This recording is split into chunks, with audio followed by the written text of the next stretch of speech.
Greetings, YouTube. Grab your popcorn, pull up your chair, settle back, and welcome to Story Time with your boy Prof Hoff, where we talk about a pretty controversial subject matter that triggered KABAM Mike to no end. Now, I know some of you out there are going to be on his side, and that's fine.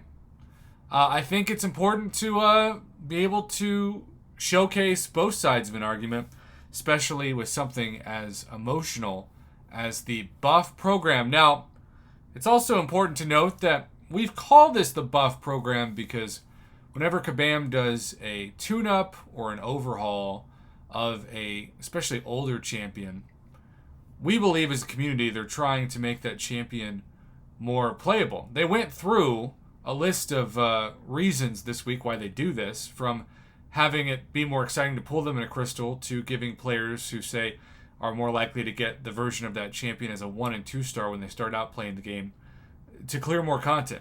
And on paper, that makes sense. That's also why the KABAM Mike message in this thread is kind of bizarre. All right, Bitter Steel, who I've been covering a lot, I feel like Bitter Steel is like a forum post hero because he lives on the forums. And I'm hoping that he counteracts some of that grounded wisdom because he's neither grounded nor wise in everything I read from him. KABAM recently said that their approach to buffing champions has not changed since the first bout of buffs from September 2020 to December 2021. I found this is an odd statement to hear because for me the buffs from March 2022 to present just haven't gotten me as excited or seemed as if they had the same time, vision, or love put into them. I wanted to make a poll that asked people whether they preferred the first or second bout of buffs because I'm interested to see whether I'm just stuck in an echo chamber of a few friends not enjoying the program at the moment, or if the forum community at large agrees with me. While I know they are the same program in KABAM's eyes, I'll be distinguishing between the first round, which was Magneto's up until Joe Fixit and Hawkeye, and the second, which is Psycho Man up until Jane Foster, so that the poll can work. If anyone needs a list to remind themselves, here are the first round. And then it says, spoiler, spoiler. If you think the first round was better, why do you think that's the case? Well, let's look at it. Both Magneto's, Daredevil, Punisher 29, Falcon, Gambit, Yellow Jack, look at how many champions that is. That's a lot of champions. I think I sometimes forget just how many champions have been tuned up, or at least attempted to be tuned up. Kingpin, Moleman, Civil Warrior, Angela, Hood, Massacre, Howard the Duck, Crossbones, Nova, Black Panther OG, Vulture, Odin, kind of. Mr. Fantastic, Ultron, War Machine, Ebony, Coleslaw, Diablo, Bishop, Ronin, Hood 2.0, King Groot, Venompool, Miles, Gamora, Thorax, Guillotine, Karnak, Nebula, Hawkeye, Joe Fixit. Now, I will tell you this. A lot of research went into that. So I appreciate the research that Bitter Steel has showed. And then Psycho Man, Gamora, Yondu, Deadpool, X-Force, Mordo, Storm OG, and Thor Jane Foster. Now, I think we can all agree that the best buff out of all those is OG Storm. Bar none. Now, it feels kind of weird to debate so many champs in the first tier from the second. You know, I feel like you'd have to wait almost until the amount of champions in the second round equaled the amount of champions in the first round. All right, so 97% preferred the first round of buffs. I don't really think there's anything to that poll. Again, you would expect that to be the case just for the sheer number of champions in the poll, regardless. I don't think anyone needs to really explain the first round being the better preferred. I meant more that you thought it was the case the new one is preferring as well in your mind. Standard of buffs are leagues apart. Sadly, absolutely no question. First round was better. It isn't the fact that the first round provided OP champs. It's just they provided some very interesting interactions and well-rounded champs. The quality of the second round has dipped significantly to the point that I don't really care about who is getting buffed anymore. The thrill I used to feel on the 19th, 20th of every month is to know who was getting buffed previously is no longer there. So, eventually, we will get... by the way, Bitter Steel says, take someone like Bishop now. His buff hasn't made him a top champion in the game except on defense, but I generally enjoy his kit and what he does. I felt like KABAM put time into him, even though he wasn't ever going to surpass Apocalypse, Kitty, or the rest of them. His buff felt inspired, and that goes to the rest of the inspired, not OP buffs like Venompool, Gambit, Hood, Black Panther, OG. It's not about being OP, it's about revitalizing interest in Dust gathering champs. So, enter in KABAM MIIKE. Anytime he starts off a post with, you know he's on one. And so let's just get into it, right? Curious as to why are all of the buffs from before lumped together, though there were many changes to the ways in which we operated buffs during that time as well. We changed cadences. He's using the word cadence. He's got the thesaurus out. He's ready to roll.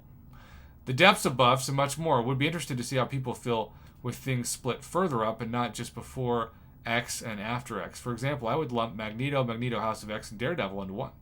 Then Punisher 29, Falcon, Gambit, Yellow Jacket, Terrax, Kingpin, Mole Man, Civil War, Angela Hood, Massacre, Howard the Duck, Crossbones into another. Then a couple more. And then this is where the post goes off the rails a little bit. Also, why does everybody call it a buff program? Did I call it that? That might be at the top of the passive-aggressive Hall of Fame KABAM MIIKE point. I don't understand why that point's relevant. Because KABAM MIIKE doesn't have to call something for it to be something? Am I off base for thinking that? I don't know. There's no program. There never has been. It's just a thing we do. Was that my fault? I feel like it probably was something I said. So, like, the last point of that sort of feels like he might actually believe what he's saying, but everything else before just felt like passive-aggressive sarcasm, you know?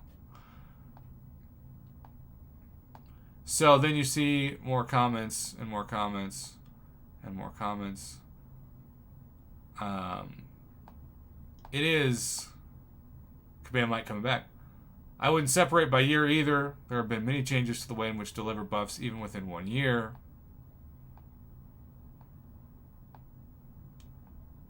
And then, yes, I think this is Bitter Steel, kind of speaking on behalf of a lot of what the community thinks. It's because there feels a very tangible difference in quality. The quality felt very consistent all throughout the September 21st, or excuse me, September of 2021 to December, 22? Notice there was never this scale of outcry after the cadence changed in regard to the quality of the buffs. We were upset that there were fewer, yes, but after the change in cadence, we still enjoyed Diablo up until Joe Fixit. Same as Magneto up until Ebony Maw. The outcry has started specifically after Psycho Man through Jane Foster. I don't think there's a coincidence.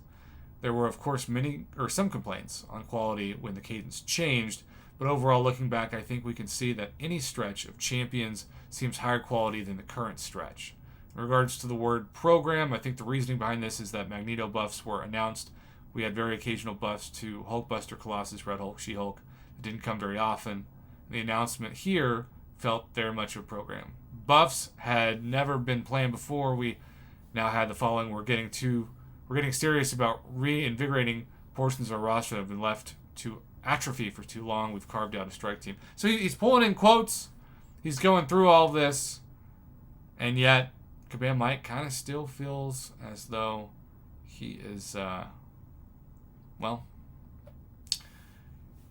he's doing his thing. I think if you're going to take the time to buff somebody, it should be exciting. Now, exciting doesn't mean they're going to become the best champ in the game. Not everybody's going to be the Magneto buff or the Diablo buff or the Falcon buff. But the Bishop buff is a good example where you give a champ a shot to maybe make the top 10, at least in terms of, say, defense, while still not having anyone complain that they're too OP. But KABAM Broccoli did say in the interview I had with him that it's easier to make a champ that gets tuned up than one that is going to be nerfed, obviously, because the community is going to embrace improvements and fight against deprovements, for lack of a better word. I'd love to hear your feedback on this, YouTube, and thanks again to everybody, including my man Brian Shadow Strike, for sending me the info on this.